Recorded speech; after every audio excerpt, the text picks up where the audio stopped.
गुढीपाडव्याच्या मुहूर्तावर मुंबई कृषी उत्पन्न बाजार समितीमध्ये आंब्याची मोठी आवक झाली। हापूस आंब्याच्या 50,000 पेट्या दाखल झालेल्या आहेत।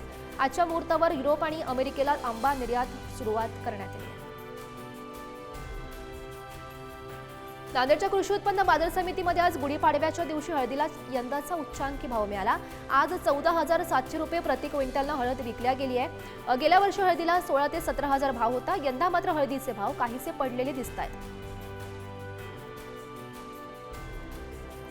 पुण्याच्या चाकण बाजारात कांद्याच्या भावात 10 ते 15 रुपये किलोपर्यंतची घट झालेली आहे। त्यामुळे शेतकऱ्यांमध्ये अस्वस्थता आहे। शेतकऱ्यांनी लागवड करून मोठ्या आशेने कांद्याची विक्री करण्याची तयारी केलेली होती, परंतु बाजारामध्ये कांद्याची आवक वाढल्यामुळे तसेच मागणी कमी झाल्यामुळे भाव घटलेले आहेत।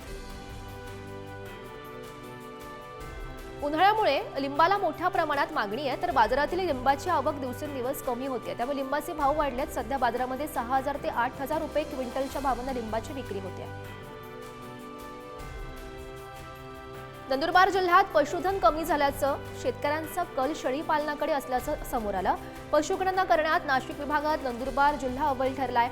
मुदतीआधीच जिल्ह्यातील 959 गावांमध्ये 25 पर्यवेक्षकांसह 1016 पशुधन मजले सुद्धा समोर आल्याची माहिती मिळते। नांदेडमध्ये वाढत्या तापमानाचा फटका पपईच्या बागेला बसतोय, त्यामुळे पपईची पानं पिवळी पडली असून त्याची वाढही खुंटली असल्याची माहिती शेतकऱ्यांनी दिली आहे। यासोबतच इतरही पिकांनी तापमान वाढीच्या झळा बसत असल्याने शेतकरी चिंतेत पडले आहेत। पंढरपूर कृषी उत्पन्न बाजार समितीमध्ये बेदाण्याला 701 रुपये प्रति किलोचा उच्चांकी दर प्राप्त झाला। बाजार समितीचे सभापती हरीश गायकवाड आणि उपसभापती राजूबापू गावडे यांनी ही माहिती दिली आहे। या उच्चांकी दरामुळे बेदाणा उत्पादक शेतकऱ्यांच्या आशा पल्लवित झाल्या आहेत। सोलापूर कृषी उत्पन्न बाजार समितीमध्ये 175 ट्रक कांद्याची आवक सुरू होती। दर घसरल्यामुळे मागील काही दिवसांपासून आवक घटली आहे। आंध्रसह तेलंगणामध्ये कांद्याचे उत्पादन वाढले, त्यामुळे मागणीमध्ये घट झाली आहे। एप्रिल महिन्यात कांद्याच्या दरात वाढ होण्याची शक्यता आहे। खानदेशात अनेक शेतकऱ्यांनी उन्हाळ्यात सोयाबीनची पेरणी टाळल्याचं बघायला मिळत आहे। त्याऐवजी भाजीपाला फळ पिकांना शेतकऱ्यांनी चांगली पसंती दिली आहे। सोयाबीनची पेरणी मागील उन्हाळा हंगामात एकट्या जळगाव जिल्ह्यात सुमारे 3000 हेक्टरवर झालेली होती। धुळ्यातही काही शेतकऱ्यांनी सोयाबीनची पेरणी केलेली होती।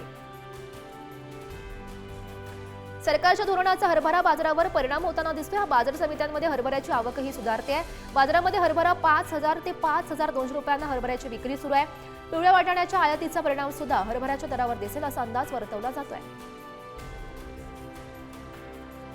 हिंगोलीच्या माळसेलूत चांगली वाढ झालेल्या मिरचीला पाणी टंचाईच्या झळा बसल्या, त्यामुळे मिरचीच्या उत्पादनात मोठी घट होते आहे। बाजारपेठेत मिरचीला दर कमी मिळत असल्यामुळे शेतकऱ्यांचं हजारो रुपयांचं नुकसान होत आहे। दरात सुधारणा होण्याची आशा शेतकरी व्यक्त करत आहेत।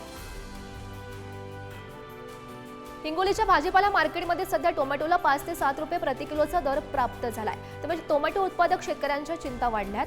कमी दर मिळत असल्यामुळे अनेक शेतकऱ्यांनी टोमॅटो तोडणी बंद केली आहे। टोमॅटोचा दर वाढवून देण्याची मागणी शेतकरी करत आहेत।